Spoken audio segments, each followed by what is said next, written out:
Sziasztok! Itt vagyok a fenyőerdőben és fenyőgyökeret fogok szedni. Ugye felmerül a kérdés, hogy miért. Ugye a bushcraft túlélés stb. Témakörben nagyon fontos szerepet játszanak az eszközök. És ha ezekkel történik valami, vagy nincs nálunk, akkor nagyon nehéz őket improvizálni. Az egyik ilyen eszköz a kötözőanyag. Ugye rengeteg növénynek a rostjából lehet zsinórt pödörni, fákkergéből is elő lehet állítani, de ezek ugye meglehetősen időigényes dolgok. Úgyhogy itt jön képbe a fenyőgyökér, ugye ez kész van, csak ki kell ásni a földből. Ugye zárójelben megjegyzem, hogy a lucfenyő és a nyírfa gyökere ugyanígy alkalmas erre a célra. Úgyhogy ebben a videóban meg fogom mutatni, hogy kell megkeresni a fenyőgyökeret, hogyan kell kiásni, feldolgozni és felhasználni. Ugye az első lépés a gyökér megkeresése. Ahogy a képen is mutatom, olyan területen kell keresni, ami viszonylag akadálymentes, nincs benne túl nagy szintkülönbség, nincsenek mondjuk kövek vagy más fák, rönkök, amik megakadályozzák a gyökérnek az egyenes terjedését. Ugye a kereséshez szükség lesz egy ásóbotra, és úgy kell a gyökeret keresni, hogy például kiválasztunk egy fát, például ezt, és ugye feltételezzük, hogy erre fog a gyökere nőni. Ezért erre a vonalra merőlegesen kezdünk el majd kapirgálni a földben, hogy biztosan beleakadjon a gyökérbe a botunk.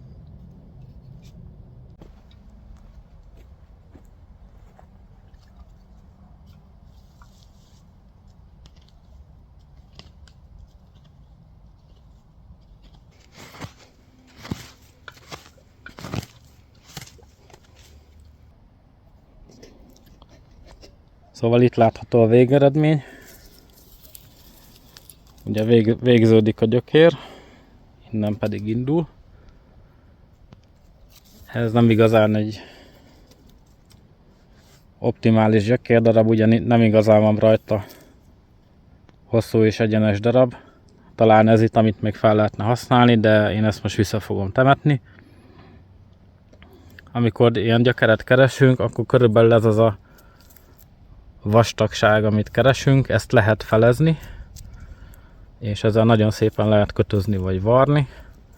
Ami ettől jelentősen vastagabb, tehát mondjuk ami ilyen kis ujjnál vastagabb, az talán túl vastag a felhasználási célra, illetve károsíthatja is a fát.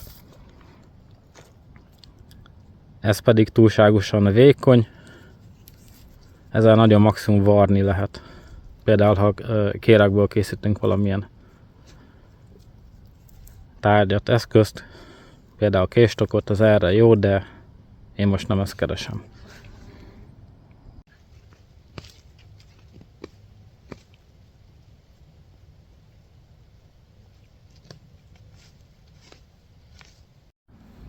Egy kicsivel arrébb ástam megint, és találtam egy ilyen egész egyenes darabot, kellően vastag,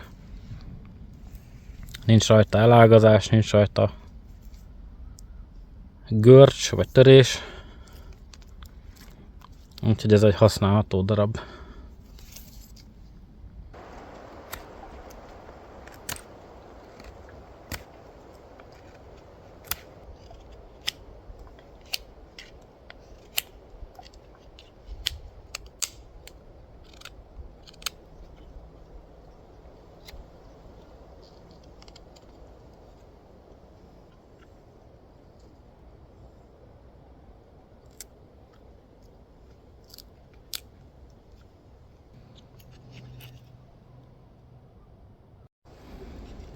Ez a bot egyébként Morse Kovanskihez köthető. Ugye a próbapálca néven meghonosodott Tri-Stickjén található, annak is pedig a végén. Ugye ez a gyökérkéreg lehántó. A gyökérről a kérget frissen le kell hántani, ugye erre szolgál ez az a kis eszköz. Aki nem tud vagy nem akar ilyen botot csinálni, az egy simán egy tompább kaparó eszköz, és mint mondjuk egy bakkófűrésznek a tompa kaparóölével le tudja kaparni a gyökérről a kérget. Ugye azért fontos rögtön a szedés után meghámozni, mert ahogy megszárad, akkor utána már nem lehetetlen lesz lekaparni. És így erre szolgál az a kis botocska, hogy beillesztjük és lekaparjuk.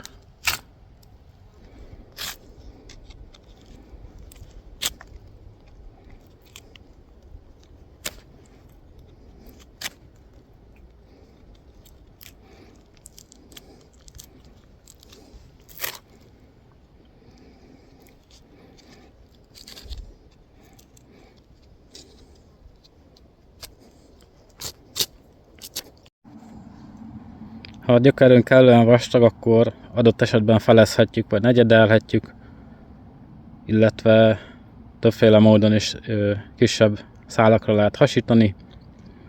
A legegyszerűbb módszer az, hogy körömmel megindítjuk,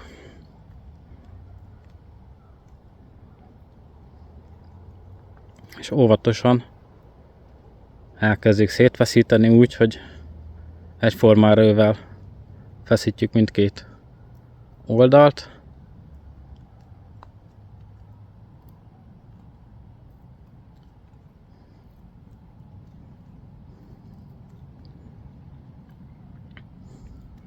Ha ilyen problémába ütközünk, mint most, tehát a jobb oldali szál elvékonyodott, akkor vissza lehet terelni a hasadást úgy, hogy ráfogunk, viszont csak a bal oldalival feszítek.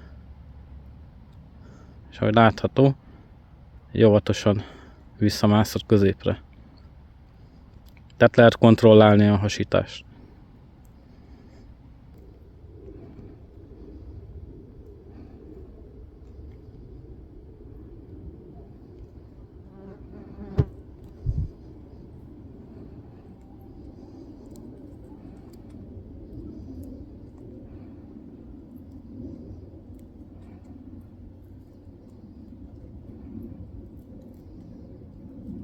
És meg is vagyunk.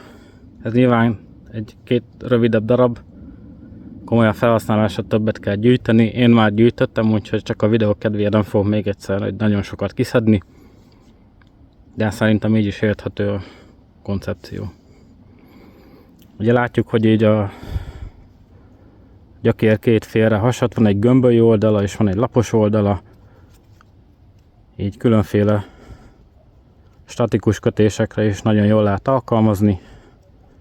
Ugye fadarabok, gerendák összekötözéséhez. Roycraft Pack Frame, ugye ez a hátizsákkeret összekötésére is jó.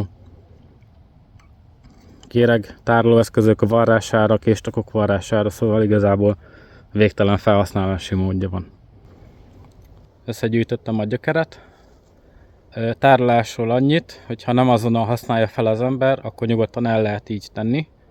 Viszont a következő felhasználás előtt be kell áztatni jó pár órára a vízbe, hogy kellően hajlékony legyen. Azonban vigyázni kell arra, hogy ezt az áztatás-szárítás ciklust ne túl gyakran hajtsuk végre, mert minden egyes alkalommal gyengülni fog a gyökérnek az ereje. Tehát ezért ajánlott azonnal felhasználni, vagy maximum egy-két újraáztatás után. Úgyhogy köszönöm a figyelmet!